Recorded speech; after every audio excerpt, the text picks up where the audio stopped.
Okay, so far in the book of Esther, we have looked at the two opening chapters, which are the general exposition of the book. That is, it told you the two main things you needed to know, and that was that you have a situation, you're introduced to the nature of how Xerxes handles problems, and the situation historically with the planning session and the banquet, at which then he ends up deposing Vashti. And then we see an intervening time when he is at war, he comes back. And so at chapter 2, that needs to be replaced. So he's now missing that. And so we end up with the situation where we have the royal beauty pageant and that Esther wins. And so she gets to be queen. And then we have this little tag, that's the third part of this, that tells us about an episode that because of Mordecai staying near to watch after Esther, he is nearby and overhears a plot against the king and alerts the palace to this so that they can then be taken care of. That was all in the first two chapters, but it set everything else up so that you understand, at that point, you understand the nature of the king. You understand something of Esther as a person and her response to Mordecai, and that's going to be important when we look at today. We see Mordecai's loyalty and his behavior, but it was only last week that we came in and we introduced the antagonist to this. That's why you have Haman come on the scene in chapter 3, and he is introduced. And you'll see that really Esther does not figure into chapter 3. There, it's about a conflict that's created because Haman is promoted by the king. We've already seen kind of how he operates, and he doesn't have the best judgment about that. And clearly, Haman is all in for Haman. Haman likes Haman very much. He just thinks everybody else should have the same opinion that he has of himself. Right? You may have met someone like that before, but that's Haman. So in doing this, he gets this honor and where he's expecting everyone to kind of bow down and acknowledge him, and Mordecai just won't. And he gives the explanation as to why, is that he is a Jew. Jews don't do that. So interpretation was, you're asking me to do something that in some way, while in a pagan context, it really is no big deal. Within a monotheistic context, that would be to acknowledge you in some kind of divine way, and I just can't do that. Haman's response, of course, is not simply about Mordecai, and this is going to be important for what we are seeing now. It's just not about Mordecai. If that's true for all you people, then all you people got to go. That's thinking for you. Haman, you got to give it to him, no half measures. I mean, he was all in on him, and he was all out on the Jews by that time. It was all or nothing for him. So he crafts this kind of plan, goes into the king, and without ever being too specific, convinces the king to let him write up a decree in the king's name that allows him, based upon a throwing of lots, it'd be in the 12th month, that we're going to go down and we're going to kill every Jew in the entire Persian Empire, which, remember, from chapter 1, covered a vast territory. So what do we have at this point? This is our conflict. Right? There's not going to be a lot of conflicts you're going to run into bigger than total genocide. And that's what we're dealing with. And he is presented then intentionally as this man who is all about himself and bent on the destruction of the Jews. That's the situation, and as it was left at the end of the denouement of that account last week, remember, the king and Haman are sitting down to drink banquet, remember, and they're just, okay, everything's good, and the message goes out, and everyone is just trying to figure out what's going on. There's been nothing that has happened that would warrant this kind of action. So they're totally confused, rightfully so. And that's where we pick it up now, going into chapter 4. And I've labeled this a conflict of conscience, and that is, remember when we're talking about certain things that people have to do, is that one of the big things in A Hero's Journey, which is a book, very good book, literary book from a long time ago, but is the idea of that you have to at some point come into this big decision about who you are and what you're going to do in a tough situation. That's how this entire account is presented. So here's what we have as it is laid out in chapter 4. You have the situation now, which already exists, but now in chapter 4, this situation is presented in terms of Esther's coming to know about it and how she figures into this. So before, you only had in chapter 3 the king, Haman, and Mordecai. Well, now you get Mordecai finds out, but now we're going to introduce Esther into the mix. And so it's that point of view that you see what can be done. Is there anything that can be done? And so you roll through this, and the first thing is you've got to know, okay, that the problem exists. That's the first 3. And then you have all verses 4 through 14 is essentially this back and forth about what can be done. What can possibly be done to fix this problem? Once it comes out of that there is a solution, at least to the only thing that could be done that we can think of ourselves, and it's decided upon, Esther has to make that decision. And that's presented in verses 15 and 16 as the climax as far as the tension is, what can we do? So when it's decided, that's your climax. And then what does that require? What does the decision then require of us? Which is verse 17. And in the end of that, it really is an implied situation of, okay, is any of this going to work? That's implied. Okay, so the denouement at the end, what we're looking for, whereas what we saw in the end of chapter 3 was just this confusion about, well, why would this happen? Now as you go through the account and you reach this at the end of chapter 4, when we get the end, it is this going to work? What's going to happen here? So now let's go through the text and consider it. In this, we have Esther being presented as essentially the innocent. She doesn't know anything that's going on. It's an unknown kind of quantity, whereas Mordecai keeps giving advice. So that makes him the kind of sage role in this. And then you have the one who is in between working this communication. They don't have direct communication. Sometimes when we think about this, we think about it as a conversation, two people face to face, when in actuality, the communication for Esther and Mordecai had to be through a third party. And so he's taking care of that. So let's consider by reading now Esther chapter 4, verses 1 through 3. When Mordecai learned all that had happened, he tore his clothes and put on sackcloth and ashes and went out into the midst of the city. He cried out with a loud and bitter cry. He went as far as the front of the king's gate, for no one might enter the king's gate clothed with sackcloth. And in every province where the king's command and decree arrived, there was great mourning among the Jews with fasting, weeping, and wailing, and many lay in sackcloth and ashes. Now, as you go through and you're reading that material, you ought to immediately notice the distinction of that. Where did the information not go? It went everywhere out, but nowhere in. It was not communicated, probably need-to-know basis. They figured no one of the wives in the harem needed to know. But she's in the dark about all this, while as everything else is being spread out throughout. Mordecai understands this quickly, and he responds.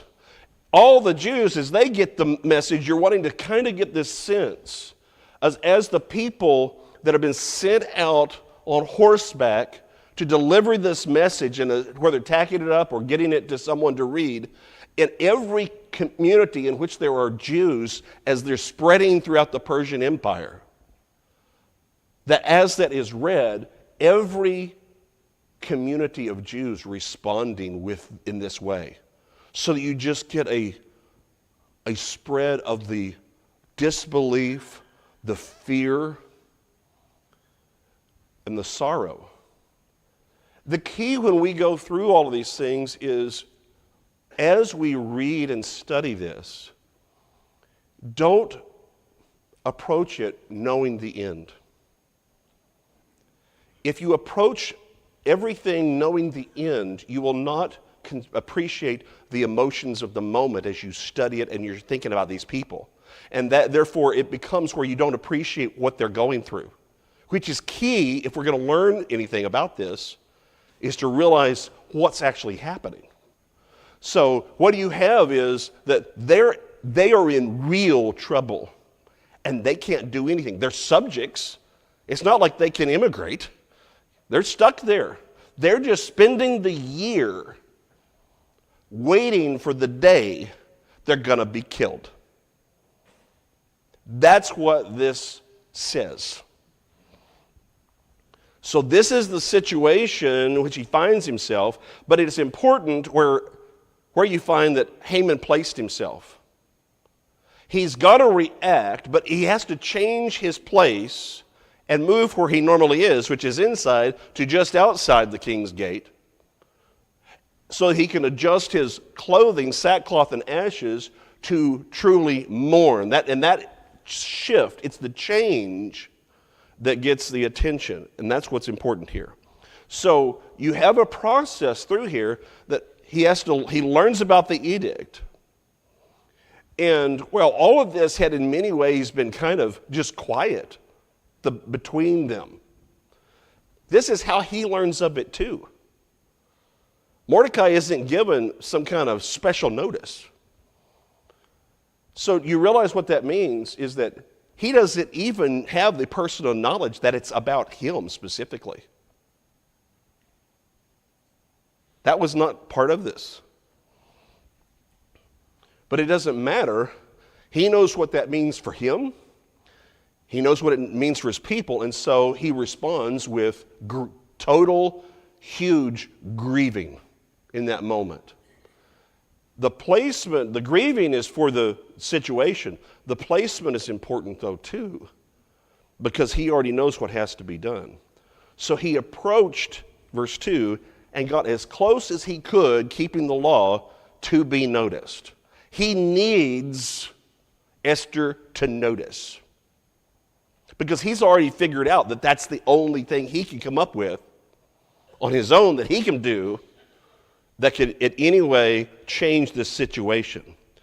So you have here, as a reflection on this whole situation, that he's reflecting personally what's going on as an individual, but he is representing the nation. In the same way, this is a nice literary turn. In the same way that for Haman, Mordecai's actions he treated as the actions of the nation, of all the Jews. Here, Mordecai, not being privy to that action specifically that it was about him, he reacts as an individual, taking on, in a sense, as a representative of all the Jews in the morning. So that's actually a very nice literary turn. But now we get to the heart of the chapter, which is the rising action, that is, how are we going to solve this problem? We pick it up in verse 4. So Esther's maids and eunuchs came and told her, and the queen was deeply distressed. Then she sent garments to clothe Mordecai and take his sackcloth away from him, but he would not accept them. Then Esther called Hathach, one of the king's eunuchs, whom he had appointed to attend her, and she gave him a command concerning Mordecai to learn what and why this was. So Hathach went out to Mordecai in the city square that was in front of the king's gate. So notice what was happened is Mordecai placed himself so it has to be noticed that something's changed and that it can be known, here's what's going on, and he is mourning. And so what does she do? Well, we need to address this and hopefully make him feel better. So he needs some new clothes. I want to stop right here. Do you ever run into a situation where maybe you've been on the receiving end, maybe you've been on the giving end, where You are actually dealing and trying to correct what bothers you, not what the problem is for the other person. Notice, just stop and think about this. All she knows is that he's got this problem with the clothes, right?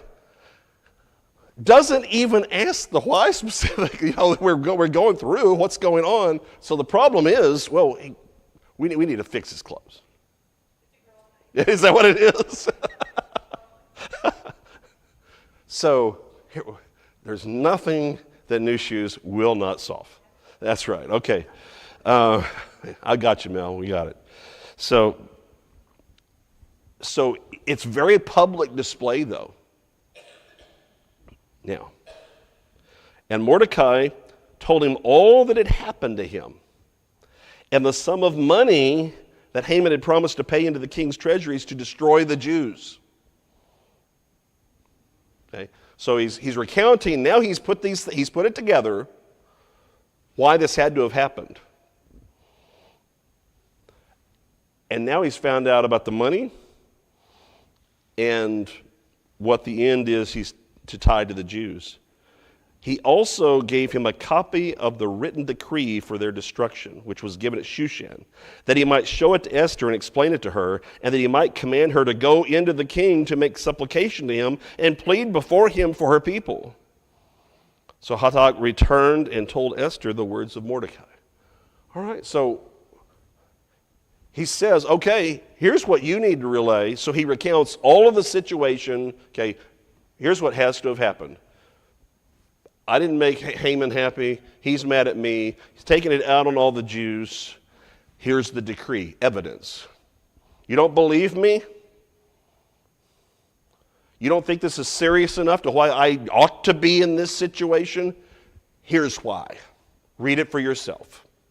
That's kind of what he has to do to put this together, to show in the command here. So now he has you need to go to the king. So he already knows, again, going back to this is the only option that he has at his disposal. Because it's the only access. The king's the only one that can do anything about this. The only one that has access to the king like that would be in the interest is Esther. So he has to get Esther's attention enough to be able to communicate this and get a copy of the decree to her inside the palace, which he has now accomplished. Now, I want you to think, you got this, he's given Hathach the brief rundown of the backstory now, and then sent him with the absolute, here's why there's a problem. Verses 10 through 12. Then Esther spoke to Hathach and gave him a command for Mordecai. All the king's servants and the people of the king's provinces know that any man or woman who goes into the inner court to the king who has not been called, he has but one law: put all to death, except the one to whom the king holds out the golden scepter, that he may live. Yet I myself have not been called to go into the king these 30 days. So they told Mordecai Esther's words. Now it's important as we go through this account, again, to make sure we think of it from as a true human situation. That's important for this book especially. It's true for all of them in some ways, but especially for Esther, for how it's intended to communicate the big picture. Mordecai says, this is the only answer there is. You go and you get the king to do something about it. All right, so now you're in Esther's place. Can you appreciate that from Mordecai's position? That's pretty much all he can do, isn't it? He's doing absolutely everything he can with as much urgency. Notice he didn't wait around to the 12th month. With as much urgency as possible to say, we got to take care of this. Gets it to her. What is her point of view now, though, in response? Is she saying she's unwilling? Not exactly. But she's kind of, in a sense, Mordecai was getting across as much reality to Esther as he possibly could about the situation, right? Isn't that what Esther is doing in response? Okay, so let's imagine it this way. That's good and all, Mordecai. But did you factor this in to the equation? That the way these laws work is that no one, and I mean no one, goes to the king if you haven't been called. Tracy? Okay, that's very well. Tracy said, he doesn't, but the reply is, you don't know what you're asking of me. That's essentially to sum this up. And so the explanation is, look, it's not like, here it is. Now remember, does he have easy access to her? Clearly, from this, he does not. They're operating by messenger. There's not this close communication. So how much does Mordecai know about the relationship and what happened after she was selected as queen? You know more about what's going on in England than what he knew what was going on in the palace. Okay? You probably know a lot more than you want to know. So they just didn't know. So she's informing him. Let me explain to you how it works here. No one approaches the king unless you're called for. That's the law. Second, I haven't been called for a month. Reminder, he has quite a harem. She hasn't seen the king. The queen hasn't seen the king in a month. Now, historically, I don't know if you remember when I was explaining this, but you have the king's quarters and everything, and then you have essentially the women's quarters. Those are totally different buildings. The only way she gets from her quarters to his is if he calls for her. Haven't been called for 30 days. If I were to just approach the king at any time, and there would be opportunities, but if you just approach, at that point you're taking your life into your own hands, because he has to see you and hold out the scepter, the golden scepter, so the ruling thing, to say, okay, let this person in. Otherwise, you're dead. Those are your options. Now, say, okay, but again, this is where we start thinking in terms of we already know the end of the story. And we don't appreciate the tension that she's saying, this isn't any big deal. This was if you're given, it's life or death for you, and there's no guarantee of how it turns out, would you consider that a pretty big deal? That's what's going on for her in trying to figure this out. So she says, that's what you're asking me to do. So pass on that part. So again, the tension, the rising action. How are we going to solve this? Chris? She also is, because of the fact that she would have been caused to be put to death, means that she wouldn't even gotten the request out to begin with. Okay, say that again. She would not have gotten the request out had she been put to death. Yeah, it wouldn't even get that far. Yeah, it wouldn't. If you didn't hear Chris, the point is that if he doesn't say this and she's killed, then that also is the end of any chances. No one else is going up and being able to take that information forward. So that's it. So in a sense, it's not a no, it's a, can we think of another option? Y'all ever done that? The option we've come up with, Mordecai, I trust you and everything, but this option you've come up with, surely there's something better we could put on the table than that. All right? Ever been in any meetings like that? Is this the best we got? All right? Okay, that's where they are. Okay, so now it comes down, though, now we get the reply. And Mordecai told them to answer Esther. And this is, of course, very famously known in Esther. Do not think in your heart that you will escape in the king's palace any more than all the other Jews.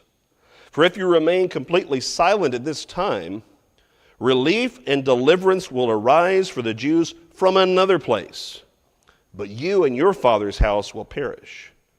Yet who knows whether you have come to the kingdom for such a time as this? This passage is so important in terms of us really learning and appreciating what this book is actually all about. This is key. We aren't even near the end of the book, but this is very key for what Mordecai does understand, right? So I want you to think about what's going on with all of this, and then we're going to review it in a second. But he's anticipating this. What's she afraid of? Death. What does he answer with? That's going to happen anyway. You're afraid you're going to die. We're all going to die. Did you hear what I had to say? We're all dead. Okay, David? She's talking about right now. That's right. But that is the difference. It's like, we're going to die. Okay. And so it's perspective. For if you remain completely silent, in this case, he's saying, are you going to, what's silent about what? That she's a Jew. You think that you're never going to be discovered? Remember, this is from the man who told her not to tell anybody. So she hasn't told anybody. And now he's telling her, this will get out. So don't think you're going to be protected just because you're in the palace now. This will get out. Timing, all those things. But now I want us to focus on this next part. For if you remain completely silent this time, relief and deliverance will arise for the Jews from another place. But you and your father's house will perish. That is, if you decide to be quiet, you'll die, and your lineage, it's done. No children, whatever that. But if that happens, I have confidence that we will find relief and deliverance from some other place. Will be discovered, or is it more from the standpoint that somebody will tell on you just naturally? Someone will tell on you. I'm pretty sure that because someone knows her attachment to Mordecai. And they've been able to keep that silent. And he's kind of warning her that's not going to last forever. Yeah. So what gave Mordecai such confidence, though? Note, this actually is really important for a book that doesn't mention the name of God. His faith in what? What promise? There we go. This goes all the way back, and I'm going to emphasize to you again, I've said it before, that whenever you're looking at the Old Testament, the need to interpret it with the promises of God in mind, that they're responding to that. And that is the first point of faith that they should have and that they often lost. It started with Genesis 3, verse 15, of God promising man what he would do to Satan and in delivering man. That's the first one. But the specific one for the Jews is Genesis 12, made to Abraham. And he makes 3 promises there. The first one is that I'm going to bless your seed. And matter of fact, in thy seed, all nations of the earth will be blessed. But that means is someone coming through your seed. Now think about what that means right now. It's promising that until that's fulfilled, the Jewish line is guaranteed by God to continue. What is the threat that has been made by Haman? Genocide. What does genocide do? It wipes out all trace of a people. So the promise already is that implied within this is within this Jewish framework that there's stemming from that is the nation promise. He was going to make of him a great nation.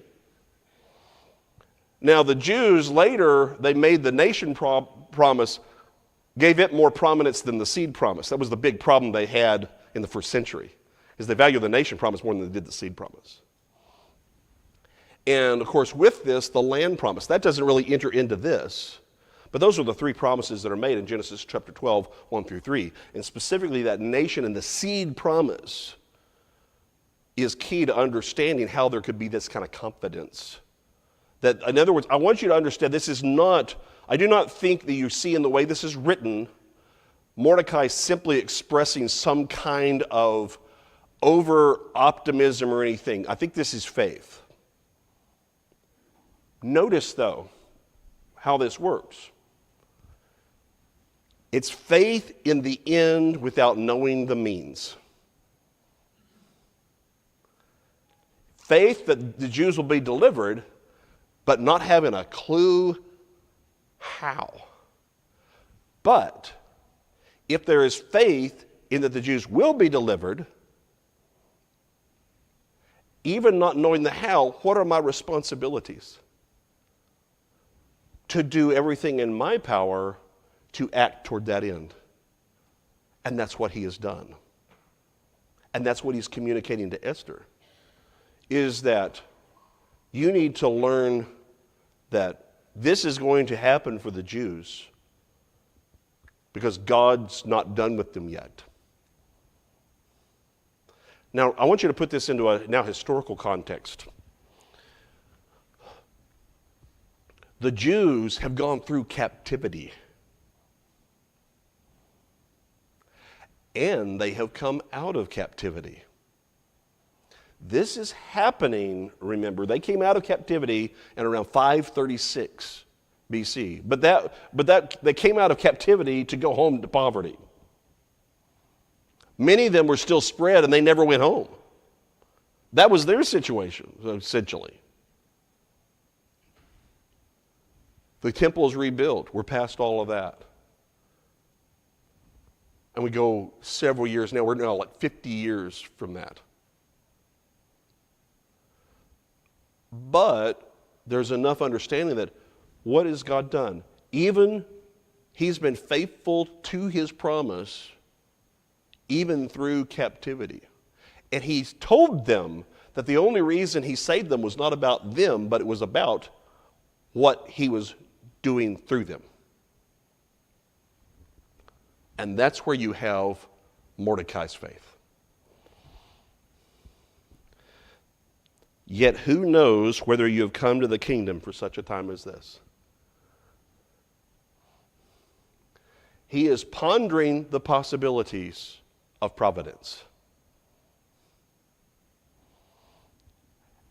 And that helps us now go back in a literary way and appreciate chapters 1 and 2. Chapters 1 and 2, everything that the king did, the deposition of Vashti, the decision against her, the war even, what it took for him to put Esther in. This is the only way to have someone with that kind of proximity to the king. And that was covered before you got to the problem. That's what I want you to see about both the beauty of providence and the way in which this is written as a piece of literature. And I think that the nature of the use of literature in this way, which is why we're studied this way, is deliberate because it highlights providence so well in the possibilities. Go ahead, John.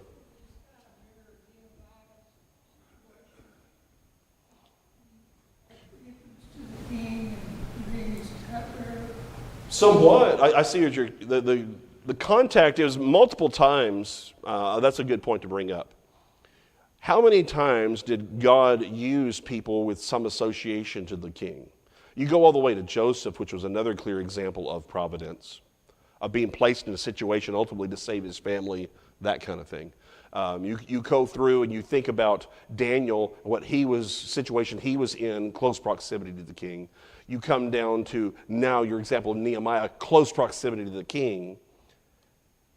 And all of these people started off as servants. Okay? So that's where I want us to appreciate what God can do. If everything, so many of the great people in the situation is God has worked his way and his will through Israel, through the whole of the Old Testament, you realize how much most of it went wrong with the kings? So when they had kings, which he didn't want them to have, remember, how badly that usually went, where they were working in opposition to him in a number of ways.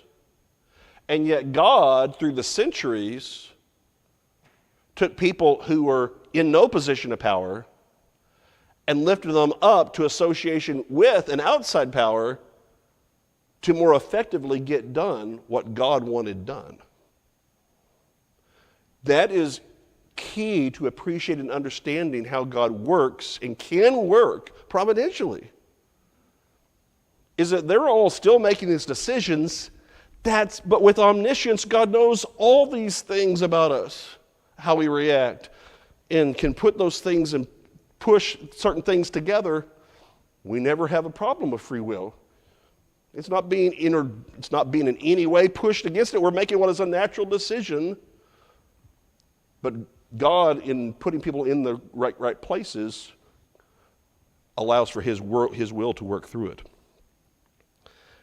So what have we got here with this rising action to the problem? So you start off with personal concern for him. I want you to look at the arc for how Esther is seeing this. She's concerned about Mordecai. So she sends garments to comfort Mordecai. She views herself as a caretaker in that way, right? Then have to send out, what's wrong? So there's interest. Mordecai explains what's going on. Esther then explains what's at stake for her personally. And this is where you end up with Mordecai challenging her to act with public concern. Right? Do you see how much care exists throughout this chapter by both of them? There's a lot of care. Personal, emotional investment in the other and in the people that you get out of this chapter. So Mordecai presents essentially a dilemma to get her over her fear. Look, you can die now or you can die later. That's it. But there's also confidence in providence, and then that last appeal to courage and self-sacrifice. And I would submit that most courage involves some form of self-sacrifice. That leads us to the climax of this chapter and this story. Verses 15 and 16. Then Esther told them to reply to Mordecai, "Go gather all the Jews who are present in Shushan and fast for me. Neither eat nor drink for 3 days, night or day. My maids and I will fast likewise. And so I will go to the king, which is against the law. And if I perish, I perish." Okay, here's the decision. This is what you want. This is what has to be done. First thing you see is the seriousness. When you see the fasting, the whole point is that not just elimination of food, but we need to devote ourselves to God essentially in this. That's what this action is. Fasting typically was done to highlight this spiritual behavior deserves all my attention.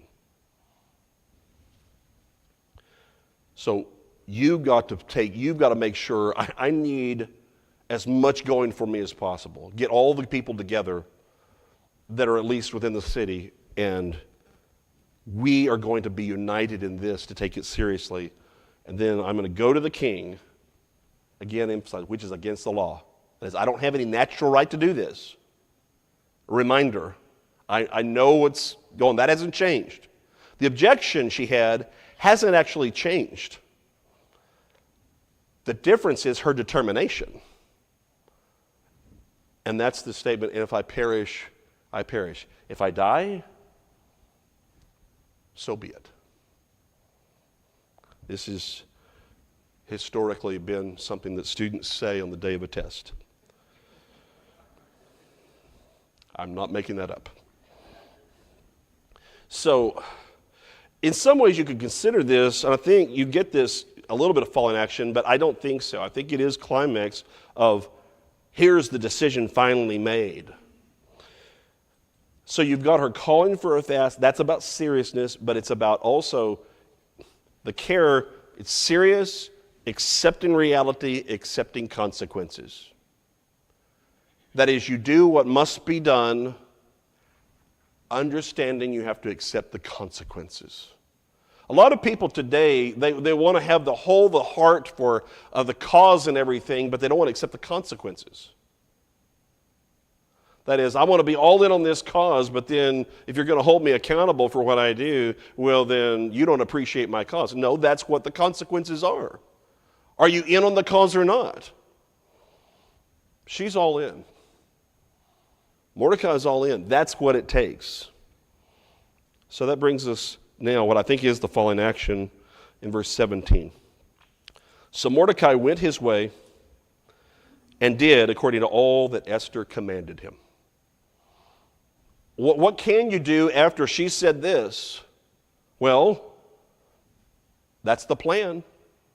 Let's put it into motion. So my job at this point is to go and we're going to start a fast. But I want you to pay attention to the last part of this. As Esther commanded him. Did you catch that? We have just had a literary role reversal. Up to this point, all throughout chapter 2, and all up to chapter 4 to this point, is Mordecai being the sage, giving the advice that she follows. And here at the very end, it is flipped. And Mordecai is now following Esther's direction. So there's the follow through, and the denouement is simply what's going to happen. The nice thing is that you get 2 weeks to ponder this, because I'm not going to be here next week. So I get to produce the effect in you and build the suspense. I'll be at PTP in Sevierville next week. So until then, the 2 weeks, we'll get back and look at chapter 5.